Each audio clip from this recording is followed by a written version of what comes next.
26 नवंबर यानी भारतीय संविधान दिवस। जब बात संविधान निर्माण की आती है तो डॉक्टर बाबा साहेब अम्बेडकर जी का नाम अपने आप दिमाग में आ जाता है, क्योंकि उन्हें भारतीय संविधान का शिल्पकार कहा जाता है। तो आपके मन में ये सवाल जरूर आता होगा कि डॉक्टर बाबा साहेब अम्बेडकर संविधान सभा के शिल्पी क्यों, जबकि संविधान सभा में 389 सदस्य थे। आपके इसी सवाल के जवाब को लेकर हम हाजिर हैं आपके अपने YouTube चैनल DTT इंडिया पर। तो पॉइंट वाइज आपको समझाते हैं। तो पॉइंट नंबर 1, संविधान सभा में 389 सदस्य जरूर थे, पर संविधान लिखना उनका काम नहीं था। वे सब 389 सदस्य प्रांत प्रतिनिधि थे। पॉइंट नंबर 2, संविधान लिखने के लिए ड्राफ्टिंग कमेटी का गठन किया गया था।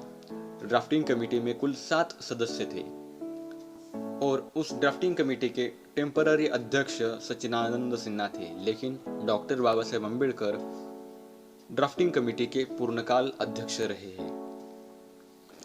पॉइंट नंबर 3, ड्राफ्टिंग कमेटी के 2 ऐसे व्यक्ति थे जिनकी कानूनी पढ़ाई अच्छी थी। एक थे BR अम्बेडकर और दूसरे थे BN राव। अगर दोनों की शैक्षणिक तुलना की जाए तो डॉक्टर अम्बेडकर BN राव से ज्यादा अच्छे पढ़े लिखे थे।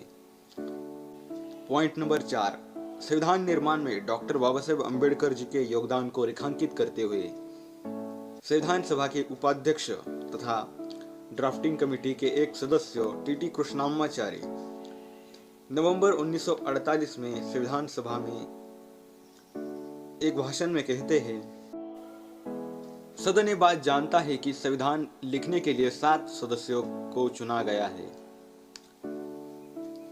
उसमें से एक सदस्य ने इस्तीफा दे दिया है और उनकी जगह अन्य सदस्य आ चुके हैं।